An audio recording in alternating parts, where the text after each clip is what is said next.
Welcome back to another deep dive. We take your sources and pull out the really key nuggets. Yeah. Today we're getting into a story. Sounds simple, but it's actually, pretty profound. The stonecutter who broke the mountain. Mhm.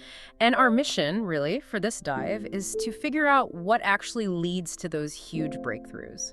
Especially when things look, well, impossible. We want to see how often the real work is the quiet stuff nobody notices. And what's so interesting, I think, is how this old story really gets to the heart of things we talk about today, like the compounding effect of small actions. It's a great lens on how consistent effort, the stuff that doesn't get applause, can be way more powerful than, one big heroic push. Okay, so let's paint the picture. You've got this stonecutter, not wealthy, facing a massive mountain. It's just huge. Day in, day out, he's there with his little hammer, just chipping away, chip, chip, chip. And people, they laughed at him. They'd say, look at your hammer, it's tiny, the mountain's huge, just give up, accept it. He hits it once, hits it again, 100 times, 500 times. And seriously, nothing. Looks exactly the same. And that right there raises such a key question for all of us, really. What makes someone keep going when you see absolutely zero progress, no reward in sight? Yeah. The story really zooms in on that period. Pure, unseen persistence. It's like what Angela Duckworth calls grit. That passion, that perseverance for goals way down the line. It's not just being stubborn, it's focused drive. Yeah. Even with setbacks, even when it feels totally futile. It does make you think, though, doesn't it? We're sort of wired now for quick results, instant gratification. What are the actual psychological blocks to that kind of, that grind, that slow, maybe unseen effort? It feels almost unnatural today. Oh, absolutely. I mean, the biggest block is probably our own brain wanting that immediate feedback loop. We look for the reward, and when the effort doesn't give you something visible right away, it's incredibly hard to stay motivated. But the stonecutter story, it sort of challenges that wiring.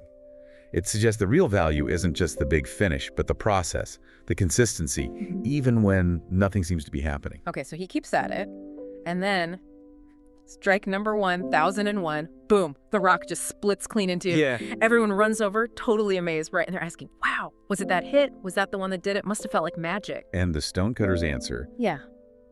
this is the absolute core takeaway here, a huge lesson for anyone working on something tough. He just smiles and says, no, it wasn't that strike. It was every single strike I made when nothing moved. That's what broke the mountain.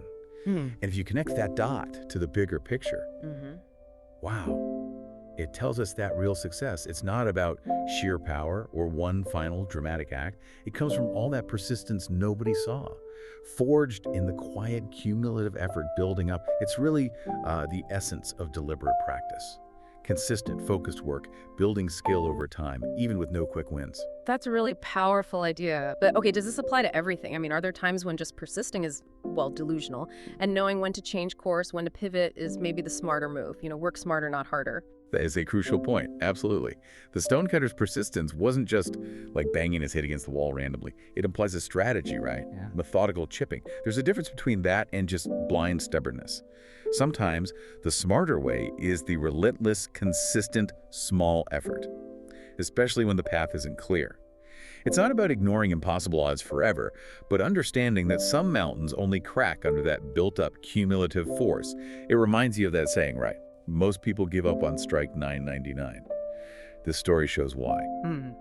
So, thinking about the listener now, what does this mean for you when you're navigating your own challenges, your own mountains that seem like they won't budge? Well, this simple tale really pushes you to think critically. Think about how you define effort, how you define a breakthrough. Your own 1001st strike is out there, waiting, but it's completely built on every single hit that came before. The ones no one saw, maybe even the ones you barely noticed yourself. That invisible work, that's often what truly counts. A really profound thought to end on. So for you, maybe just consider this as you go forward. What's that seemingly impossible mountain you're chipping away at in your life right now? And maybe more importantly, what are those invisible, consistent strikes you're making today? The ones quietly building, adding up towards your own breakthrough. The power, it seems, isn't just in the final blow, but maybe in every single swing that led up to it.